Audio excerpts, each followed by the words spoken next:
आज का वीडियो एक हमारे पुराने वीडियो का पार्ट 2 है जो कि डोमेन से रिलेटेड है।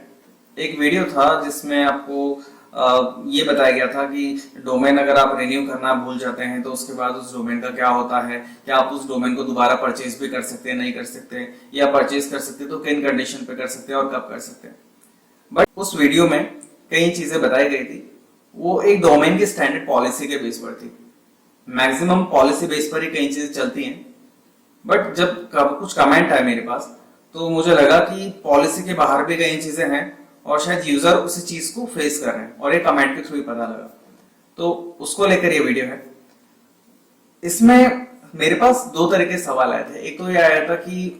अगर डोमेन आपका एक्सपायर हो गया है, आपका डोमेन एक्सपायर हो चुका है और आप उसे रिन्यू करना चाह रहे हैं,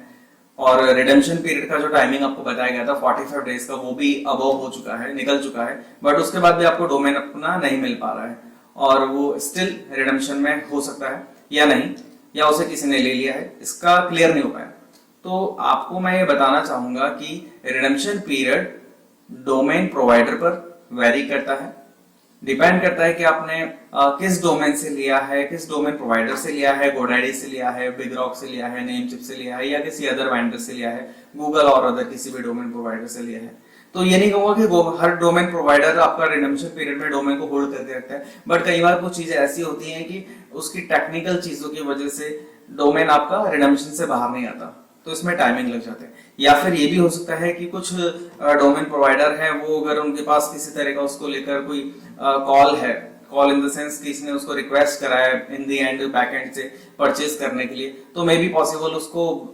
सेल करने के लिए, अच्छे कॉस्ट पर सेल करने के लिए ऑफर कर रहा होता है, इस वजह से भी कई बार डिले हो जाता है। बट फिर भी अगर इसका जो मैक्सिमम टाइम होता है वो 60 डेज या लास्ट 90 डेज है, 90 डेज आप मान के चलिए, 90 डेज के बाद रिडेम्पशन से बाहर आ जाना चाहिए। अगर वो डोमेन बाहर नहीं आता है तो उसके दो ही कारण हो सकते हैं, या तो उस डोमेन को किसी ने बाय कर लिया है, या फिर इसका कुछ इंटरनली कोई टेक्निकल इशू है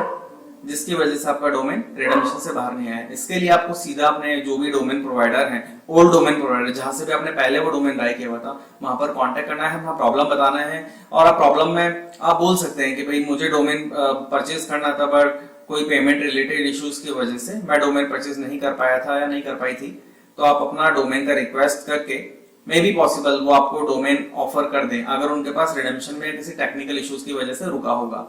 कई बार डोमेन प्रोवाइडर आपको कुछ ऑफर भी करते हैं कि आपको हम लोग डोमेन प्रोवाइड तो कर देंगे, बट आपको एटलीस्ट 3 ईयर के लिए इसे बुक करना पड़ेगा या 2 ईयर के लिए बुक करना पड़ेगा। तो इट्स अप टू यू कि आप क्या करना चाहते हैं। अगर आप उनकी बातों में आते हैं, आपको लगता है आपका डोमेन इतना नीडी है आपके लिए कि आप उसको लॉन्ग लास्टिंग बुक करना चाहते हैं, तो आप बोल दीजिए कि ठीक है मैं बुक कर लूंगा या कर लूंगी। बट अगर आप नहीं चाहते तो भी उन्हें साफ साफ बता दीजिए, मे बी वो आपका डोमेन कुछ स्पेसिफिक स्टैंडर्ड फाइन के साथ भी आपको रिन्यूअल करके दे दें। नहीं तो अगर उनका डोमेन कोई और परचेस नहीं भी करा है ना, तो उनके लिए तो वो वेस्ट है, उनका एक डोमेन वापस रिन्यू हो रहा है, सेल हो रहा है, तो आपको उसी स्पेसिफिक जो भी करंट टाइम पे कॉस्ट चल रही है उसमें सेल कर देंगे। तो इस तरह से आप अपना डोमेन दोबारा से ले सकते हैं। फिर भी अगर आपको इससे लेकर दोबारा से कोई डाउट होता है तो आप कमेंट जरूर करें, मैं आपकी हेल्प जरूर करूंगा। Thank you.